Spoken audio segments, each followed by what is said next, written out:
Imagine, if you will, a world where the boundary between the living and the dead is blurred. In a quiet corner of the world, nestled between the mountains and the sea, lies a quaint little town, a place where the townsfolk lived in harmony, sharing stories and laughter. It was a picture of tranquility, until one day the calm was shattered. The town started to buzz with whispers of ghost sightings, chilling encounters that made the bravest hearts tremble. But among all these spectral tales, one stood out, a tale that sent shivers down the spine of even the most hardened skeptic.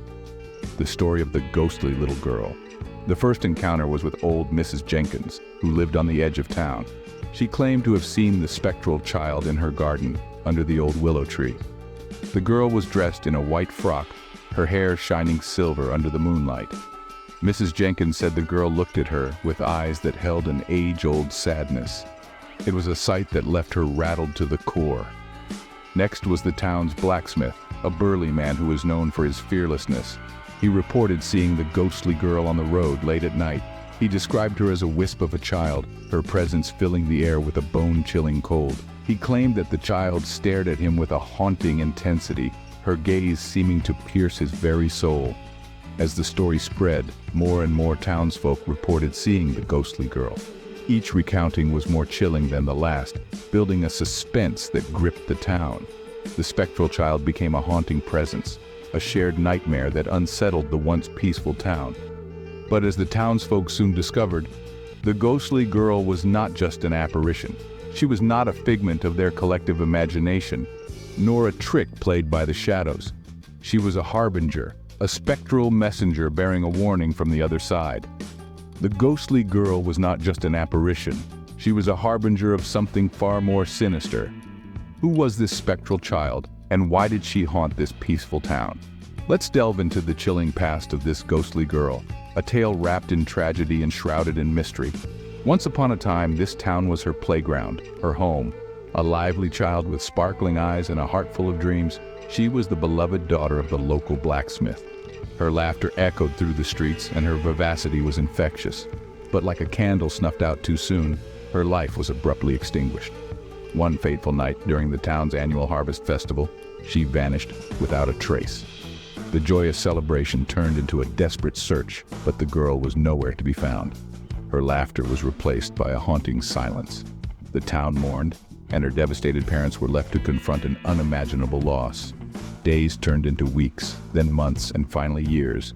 The girl became a memory, a painful reminder of a joy that once was. But then strange occurrences began to unfold. The townsfolk reported seeing a small figure darting through the night, a spectral silhouette with a chillingly familiar laughter. A haunting figure in a white dress.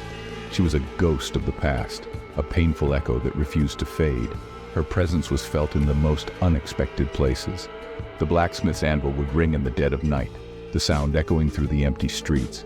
Toys would move on their own, and sometimes in the stillness of the night, one could hear the ghostly echoes of a child's laughter.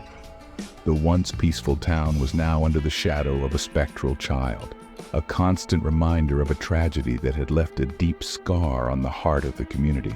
The ghostly girl was no longer a memory but a haunting reality. Her sad tale was just the beginning. The real terror was yet to come. The ghostly girl's past was a chilling tale, but what followed was even more terrifying. The town was about to face a horror it could never have imagined. But that, dear listeners, is a tale for another time. There was an old prophecy in the town, one that spoke of a ghostly child and a coming storm of terror. A prophecy that has been passed down through generations, whispered in hushed tones and feared by all. The prophecy was a tapestry woven with threads of dread and anticipation. It told the tale of a spectral child, shrouded in mystery and bathed in moonlight. A child who was neither of this world nor the next, lingering in the shadows, a silent sentinel of the coming tempest. A tempest that would engulf the town in a wave of unrelenting fear. The townsfolk, with their hearts heavy with apprehension, connected the dots. The ghostly girl they had encountered, the chilling apparition that had been seen wandering the town's cobbled streets under the cloak of night, was the spectral child from the prophecy. The pieces of the puzzle had fallen into place with a chilling inevitability. The prophecy spoke of signs that would precede the storm. A blood moon would rise, painting the sky in ominous hues. The wind would carry whispers of the past, echoes of forgotten tales. The river would run red, and the spectral child would wander the streets, a harbinger of the impending doom. The suspense was palpable, hanging in the air like a thick, heavy fog. The prophecy's details unfolded like the petals of a sinister flower, each revelation adding another layer of dread. The prophecy was like a ticking time bomb, its echoes reverberating through the hearts of the townsfolk. The storm was coming, and with it a reign of terror that could shake the town to its very core.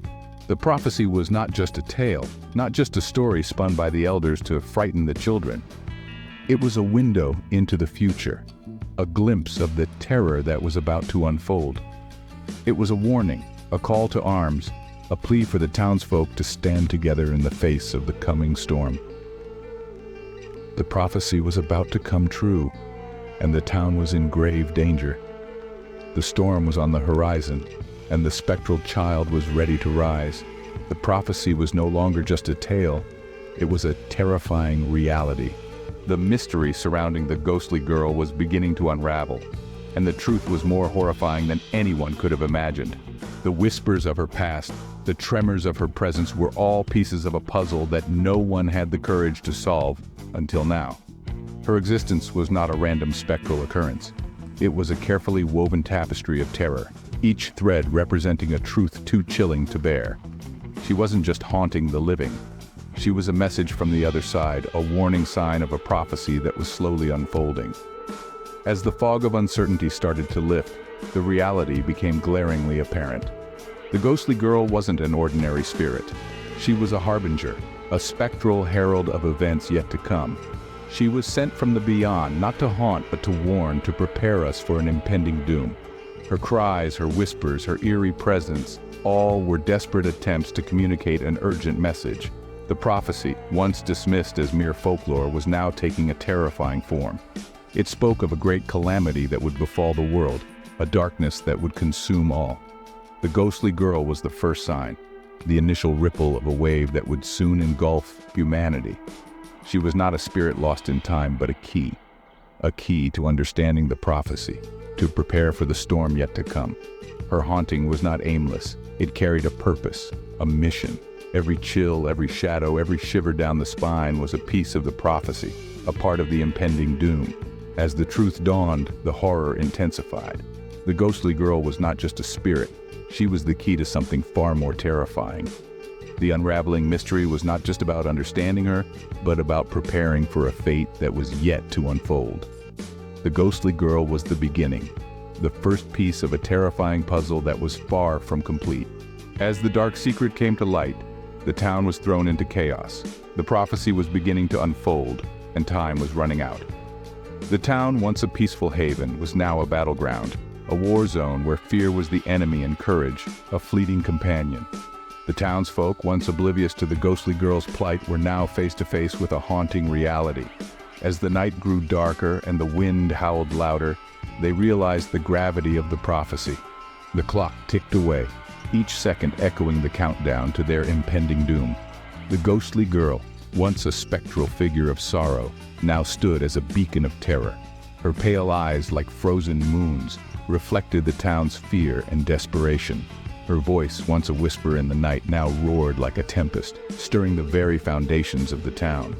She was no longer a mere apparition, but a force that had turned their lives upside down. Their attempts to confront her were futile.